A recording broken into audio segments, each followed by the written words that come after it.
The Oh, underdeveloped ego being the one that's really the small s self, really loves the drama, really loves to run the show. Like, hey, the small s self, the underdeveloped ego is usually the source of um, our imposter syndrome, things like that, negative self-talk, because it wants you to stay small so that it feels big. She talks okay. about, what does it mean to develop the ego? Well, the developed ego is the one that understands that we do have a foot in both worlds. We need the ego to be a container for the spirit. The ego said, I like to say your ego helps you to remember your name at cocktail parties and not walk into oncoming traffic. You need a self or else you don't exist. But Exactly. It's there to protect you. yeah, but the developed ego understands how to shift to understand, yes, you are living a fully human life, but you are also part of the infinite. And therefore, to some extent, your individual life ultimately is just a blip, but it's such an important blip, you Yes. know? And this isn't your first time here. Um, the first law of thermodynamics, energy cannot be destroyed. It just changes form. So we've all been here a lot of times, maybe in human form, maybe not. And that doesn't matter in the quantum field. That doesn't matter in non duality. So the part is understanding your individual iteration does matter, essentially. You are an ambassador of source. Your life is essential, but you're also just, in the quantum field, pure possibility, you know? Welcome to the Holomovement Awaken Your Purpose Podcast, where we interview incredible people that are living and breathing their purpose. And you can too. If you would like to support this programming, drop us a like or leave us a review. Now let's dive in. Hello, I'm Sharon Clark, a Holomovement and LightNet Purpose Lab collaborator, and my purpose is to help cancer experiencers remember who they are beyond their diagnosis, their challenges, and their fears, so that they can move forward with clarity, strength, and a belief in their power to shape their future.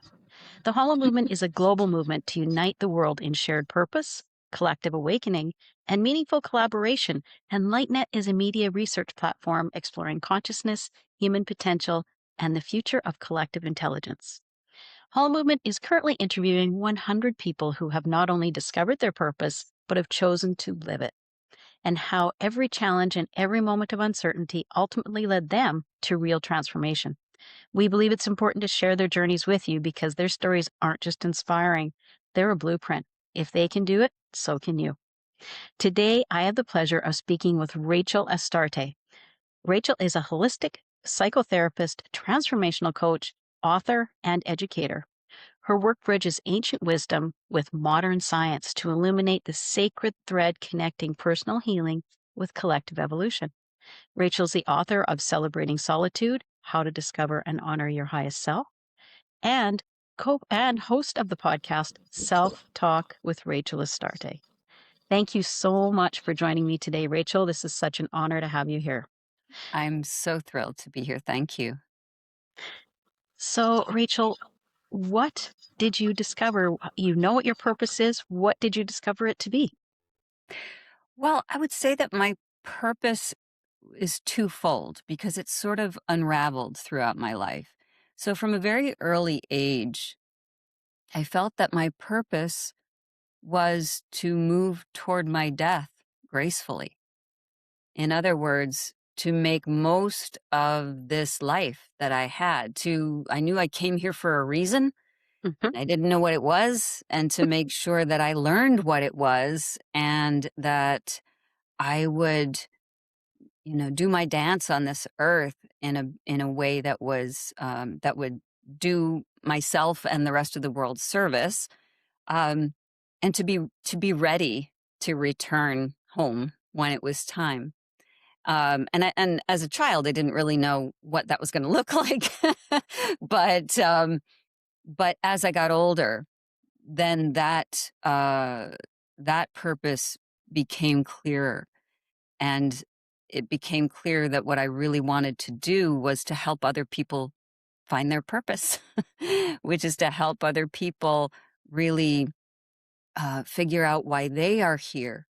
Um, and more specifically, to really navigate what it means to be fully human and also infinite, right? Because we Wow. all come from pure consciousness, the quantum field, or, the source, universe, whatever.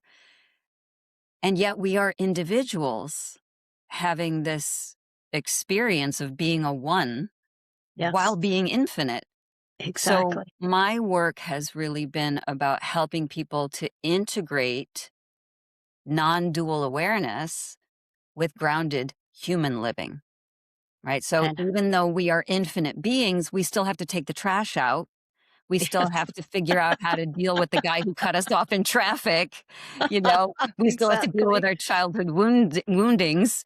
So how do we do that? How do we be fully human and infinite at the same time? And so that became, as I got older, the real crafting of my purpose, Wow. is to help others do that.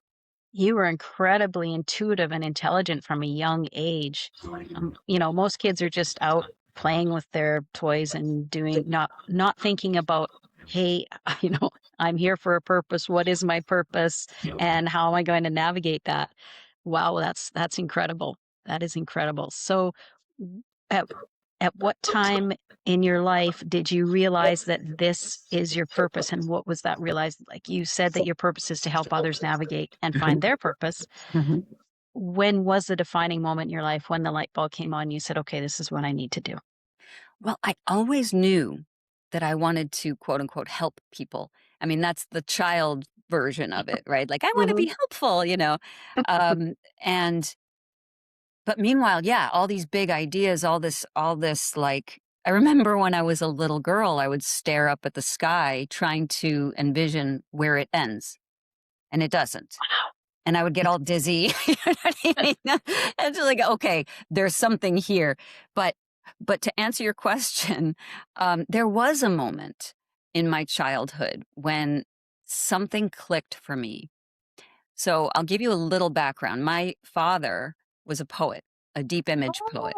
So Oh, deep oh, image poets are, the we're taking really lofty thoughts and putting them into accessible language. So, for example, Robert Bly, William Stafford, Denise Levertov, Rumi, great Rumi. example, Rumi, Hmm. Hafiz, these are all deep image poets.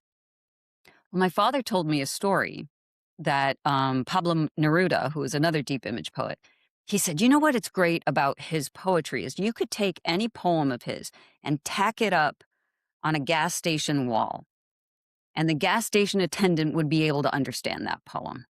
And I thought, that's amazing. That's Yes. what I want to do.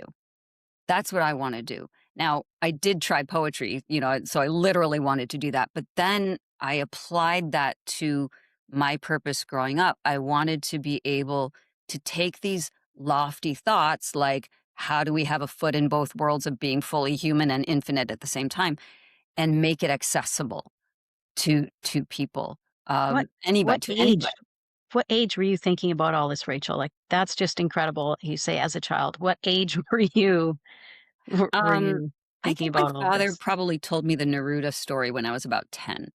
Okay. So I knew that I loved that idea of taking big thoughts and making them accessible. Sharon, not for nothing, but because I didn't understand the big thoughts. So I wanted someone to explain them to me in a way that I understood. So that became like this undercurrent to everything that I did. Okay. I wanted to make sure we all came along for the ride. Yeah. Oh, that is so beautiful. So, you sound like you have a very supportive and wonderful family. Did did when you started aligning with your purpose, were did your relationships change, or were you met with any skepticism, or were they encouraging and supportive throughout your process and your journey? Well, I mean, some people thought I was nuts, sure. My As they my do. Yeah. yeah, as they do, and you just Yeah. kinda roll with that, but I always had a really strong sense of self, and so I knew not to so speaking of skepticism, I would always listen to when people would criticize or say what you're doing is insane um or push back. I love to dialogue. I love to have banter. Yeah. Um, and I don't take too seriously the people who have, said this is woo-woo stuff and I don't like it and it doesn't work for me because again, we're all connected. And so Mhm. I understood as I got older that, everyone is here to learn whatever lessons they're here to learn on the timeline they're meant to learn it. So I can't possibly say you're wrong and fight with them about it. No, Um, we can't, instill our beliefs in someone else. They have to no. come to it, in their own way, in their own time. Yeah, Mhm. exactly. And we don't know what they need. That's rude Exactly. and arrogant, right? Mhm. Um, but in terms of my family, I think I think they all kind of just gave me a wide berth, like she'll figure it out. Oh, she's doing like because I'm one of those people who was a real renaissance woman. I've done so many different kinds of jobs in my life because Mhm. each one of them, whether it was cleaning apartments to, you know, running workshops or whatever, it everything gave me a little piece of what I needed. And I think I trusted in that. So this might not make sense now, but something I'm learning some skill, right? Yes. So I think my family kind of understood that I was doing what I needed to do. And so they laid off. Now, in terms of personal relationships, yeah, and this is something that people don't talk about, and I think we should, which is when you awaken to your path, when you awaken in general, understanding that your individual life is not all there is, that you are part of Mhm. a greater whole. The relationships that you created before you figured that out are necessarily going to change. Right. You've changed the homeostasis of your relationships. And so either those people are going to um, honor that, they may even be inspired by it for their own journey, but also sometimes those relationships will just end because they have to. And we have to grieve that, and I'm not just talking about romantic relationships, but I've lost friendships, Yeah, and that's exactly. the same. It's the same grief. Friendships maybe sometimes are harder because you think in your mind that your friendships are forever. Like, Yes. there's no question. Yeah. In a romantic relationship, things can happen. There's a possibility that it may not work out. So Exactly. sometimes losing a friend is harder. However, it's better for their growth and for yours. Absolutely. And again, they are on their journey. And, Mhm. and I always say this to my students and my clients, personally, I don't close a door on anyone. I leave it open a crack Yep. because you Yes. never know when they might wake up or when they might come back around. You're not waiting for it, but we want to stay fluid. Let everyone have their own choice and make their own decisions. And if they decide to come back into your life, great. If Yeah, they don't, wish them well and, hope that they have an amazing life in whatever they exactly. choose to do. Exactly. Yeah, it's all connected. It's all the same energy. So, Absolutely. Absolutely. I like that you say that you were very independent. So you know, you were forging your path. You didn't need the support from anyone. Probably um, nice to have it, but it wasn't a yeah, requirement for you to yeah, living your purpose.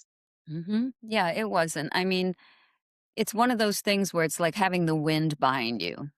It's like I don't know where this wind is coming from, but here I go. I'm in this trajectory, and I can't really stop. Um, you know, and it's so interesting because there have been times in my life when I've tried to do things that I thought I should do, like Yes. being a professor at universities when I was in my 20s. And I was like, oh, this is the safe path I'm supposed to take. And it's so amazing how I would just get the the universe pushback of, "This is not your calling, mama. That's not what you're supposed to be doing. You gotta end that right now." And again, of course, I would hate those jobs, you know? And I was like, "Wait a second, something's not right here. I'm not following what I'm meant to do." So I started to listen somewhere around in my 20s, like, I better start listening to my intuition. Yeah.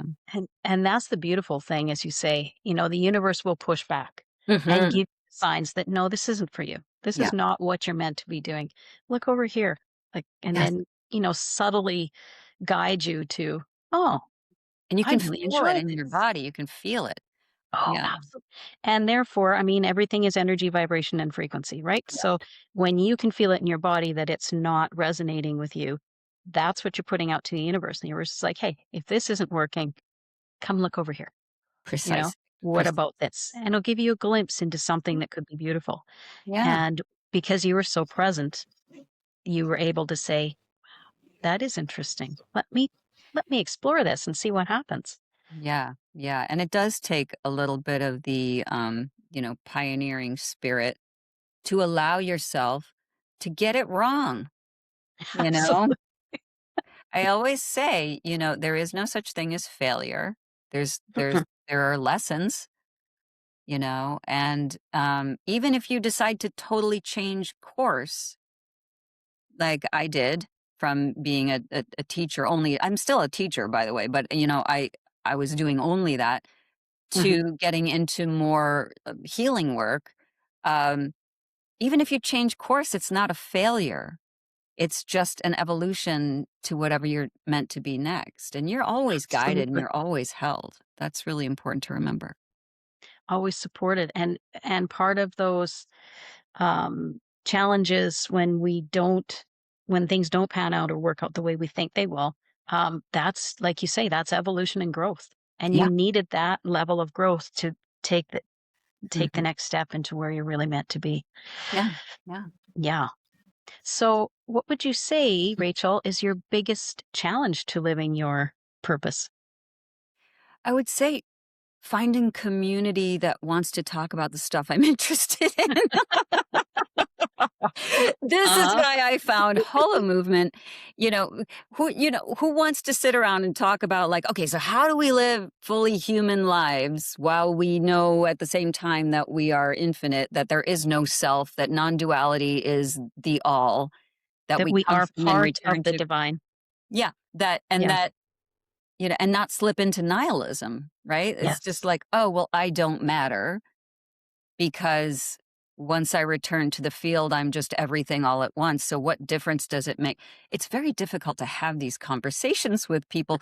And also, with my students and clients, um, to find people who are willing to do that level of work, to Uh-huh. say, you know, how do I manage having a foot in both worlds now that I know?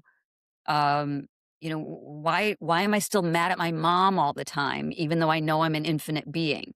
It's like, yeah, that's a great question. And so to find people willing to say, I'm willing to go deep, figure this stuff out, and be able to balance. Carol Pearson, who's a wonderful author, she works with Jungian archetypes, talks about the difference between the underdeveloped ego and the developed ego. The Oh. underdeveloped ego being the one that's really the small s self, really loves the drama, really loves to run the show. Like, hey, the small s self, the underdeveloped ego is usually the source of um, our imposter syndrome, things like that, negative self-talk, because it wants you to stay small so that it feels big. Oh, She talks okay. about, what does it mean to develop the ego? Well, the developed ego is the one that understands that we do have a foot in both worlds. We need the ego to be a container for the spirit. The ego said, I like to say your ego helps you to remember your name at cocktail parties and not walk into oncoming traffic. You need a self or else you don't exist. But Exactly. It's there to protect you. yeah, but the developed ego understands how to shift to understand, yes, you are living a fully human life, but you are also part of the infinite. And therefore, to some extent, your individual life ultimately is just a blip.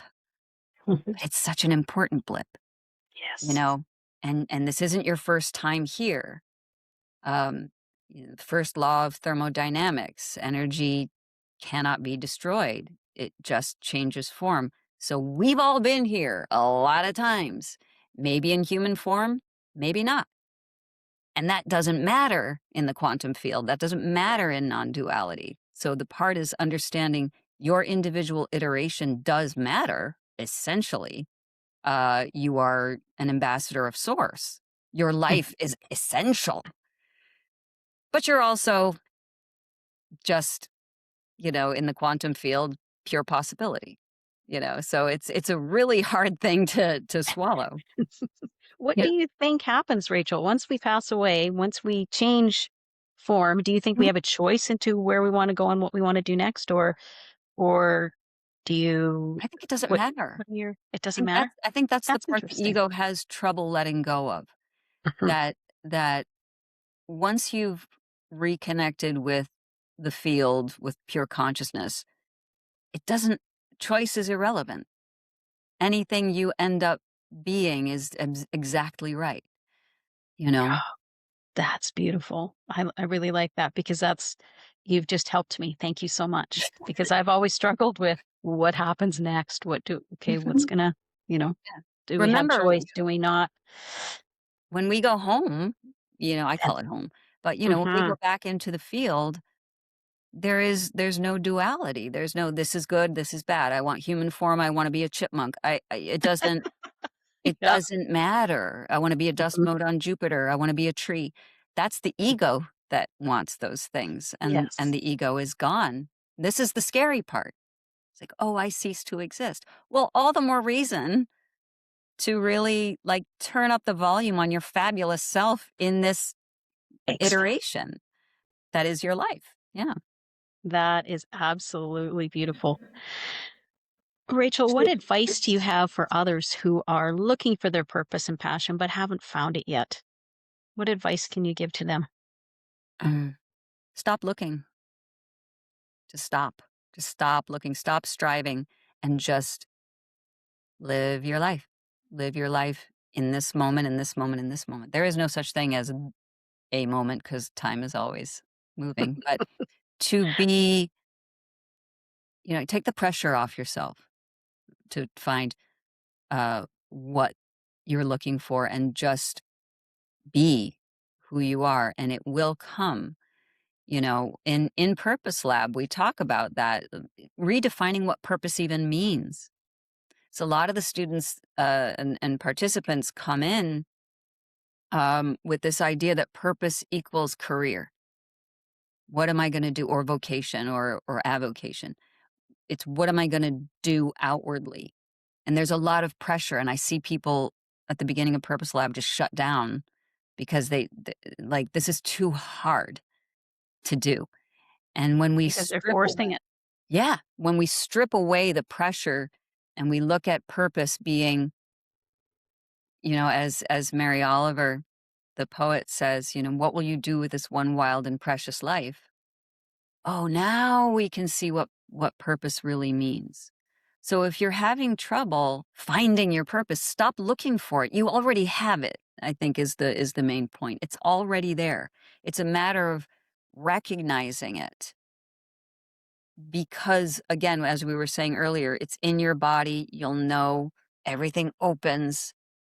And I'll give you an example of one of my students. Um, in Write Yourself Open, which is the platform I use in Purpose Lab, which is a course I've been teaching since 2012. Um, she said, "I just figured it out that I don't have to do anything huge with my life." Right. She said, "It could be just rescuing dogs," which is what she does. And I said, "What do you mean just?" You know what I mean? That's That's huge. huge. Think of all of those lives that Mhm. are cared for by you. That's massive. She had already just kind of shoved that aside as like that doesn't really count as something big. So stop looking and just live your life and let it shine. And your purpose is what comes of that. Yeah. Your passion, Remember your who, yeah. bliss. Yeah. Remember who you Well, are. Yeah. Follow your bliss and what makes you happy. And that I I forget where I heard that, but they said if you follow your bliss and really find out what makes you happy, therein lies your purpose. Exactly. Yeah. And well, people would even say, "Well, what's my bliss? Nothing excites me." I've heard this, Wow. nothing excites me. I get up, I go to work, I come home. I actually don't like my life that much. That's So, sad. yeah. And so I say, "Okay, then keep doing that. Keep being awake to that, and you will notice there are pockets of time during the day." Remember, people like to gloss over lots of parts of their day. Yes.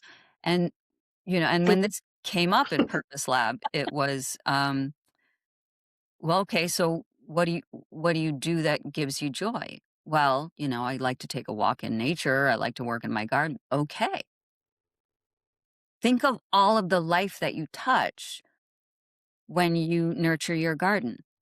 Mhm. Why are those vegetables and plants and flowers not worth,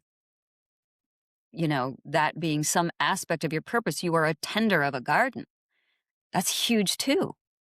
I mean, that's all And life. That's all energy.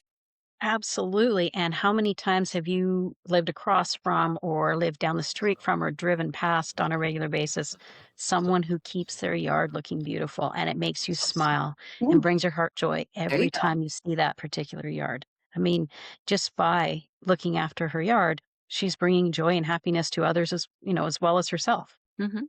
And even taking a walk in nature, well, that's what I like to do Mhm. to unwind. Great, but guess what?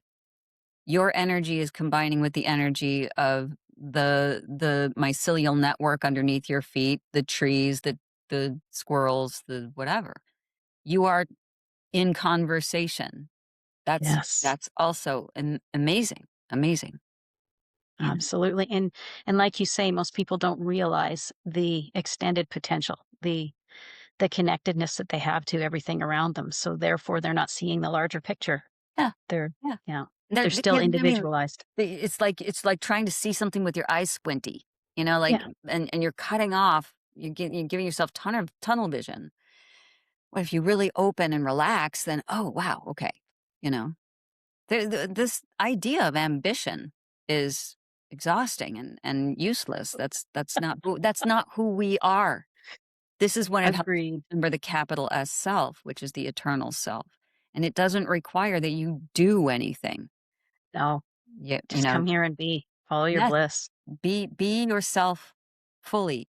As an ambassador of source, what energy are you generating? Are you nice to a Exactly. shopkeeper? Great. That works as part of your purpose, you know, to just Yeah. be in collaboration with life around you counts as a big purpose. Yeah.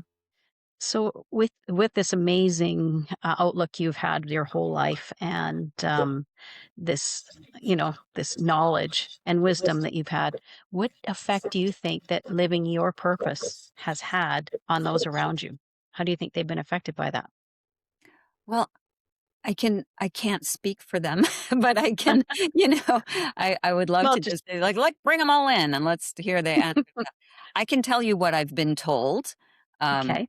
that it feels like, when I work with people, with this method that I use, which is called the foundation of self, and with the Write Yourself Up in course, doing this work, it's been reported that it feels like putting down heavy bags. Like finally, I've been pressuring myself to do and achieve and heal and inner work, and I'm exhausted, and I can just put them down. They stop looking externally Yes. and they begin to live from an inner knowing place. And that's how they find their sense of purpose in their life, is to just drop those bags and go. I mean, I've literally had students go, you know, I didn't realize. No Yeah. greater compliment than a Yeah, that's a big heavy because sigh. you know what they're releasing. Yeah. Which makes me so happy because, that's like Good. One for the team. You know what I mean? Good. I'm glad that you put your heavy bags down because you didn't have to carry them in the first place. Yeah. And like you say, it's not about becoming someone new, it's about remembering who you are, right? Exactly. Exactly. What do you think the world would be like if everyone were living their purpose, had the opportunity to live their dream? Mm. Well, I could just go off in a reverie about that. I love to think of that. That's one of my favorite fantasies. Um, I think the world would become more coherent. I think that for sure collective consciousness would shift, Mhm. and I believe that humanity would evolve into whatever the next phase might be. um, and we don't know what that is yet, but I intuit that that humanity, when everyone is living what they're called to do, then that cohesion moves us into a state of evolution, and that state may evolve us into something, who knows, beyond humanity. In other words, perhaps the the death of humanity, if we want, and I don't mean that in a bleak way, but in a really celebratory way. So that kind of brings us back to moving gracefully toward death. That if we think of our life as transition and this return to pure consciousness, if everyone is living at their their potential, and their purpose, what a beautiful thing that would be. And then we'll just have to wait and see what would happen, as humanity evolves into the next phase of whatever that might look like.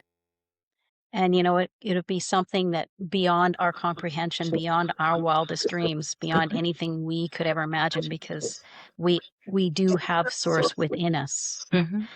We are source, but we are not all that source is, Yeah. Yeah. right? So Yeah. so there's so much that we can't comprehend. Like we only see what 1 to 3% of the light spectrum. Like there's just so much more that Yeah, and you bring up a really important point, that we have source within us. We carry that divine spark of the universe within us, and you know that's why our individual lives are so vital. We are pure consciousness experiencing itself. yes. We're little offshoots, of pure consciousness, and almost as though they're saying, pure consciousness is saying, okay, let's see what a Rachel thing would be like. Let's see what a Sharon thing would be like, or anyone else Yes. listening. Like, let's see what that would be like. So we have this meat suit, as my former counselor used to call it. I love that. We have this meat Mhm. suit with a spark of universe in it. What are you going to do? Yeah. This is so fun. What energy are you going to report back to pure consciousness when your time here is done? What a wonderful adventure. And consciousness itself is experiencing through us as we, in every moment, in every emotion, because our energy frequency vibration goes up and down during the day. It's in Yeah. we'd like to try and keep it up here and elevate it as much as we can, but we have But we're dips, we fully have human. valleys, we have.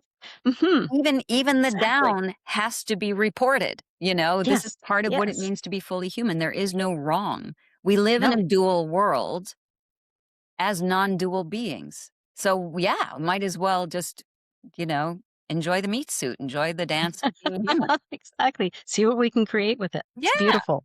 it is so much fun. Well, thank you so much for joining me today, Rachel. This has been absolutely fantastic. I love your outlook. I love your wisdom. And I love, like, you've just been an amazing person to sit down and chat with. Oh, thank you, Are Sharon. there any final thoughts you would like to leave people with as we close out this interview today? I think just don't forget how amazing, unique, and powerful you are just by being who you are. You don't have to try to be anything. You are all the things already. And that's what I would say. You're incredible and powerful. Beautiful. Thank you again. And we will chat again soon. Thank you. Thank you for joining us today. It is our goal to give you the courage to begin to identify your passion and live your purpose for the sake of yourself and for the sake of us all. Over the course of this multi-year collaboration and research project, we have identified patterns and a 7-stage process that many people go through on their way to living their purpose. If you'd like to browse our archive or figure out what stage you're in, head over to holomovement.net/purpose. If you would like to browse our living library of resources, or if you found your purpose and want to contribute what worked for you, head over to lightnet.org/purpose. And as Mark Twain used to say, the most important day of your life is the day you're born and the day you figure out why. You're not alone. We will look forward to helping you on this incredible journey. This has been a collaboration between Holomovement, LightNet, and incredible people like yourself. Special thanks to Good of the Whole. We'll see you next time.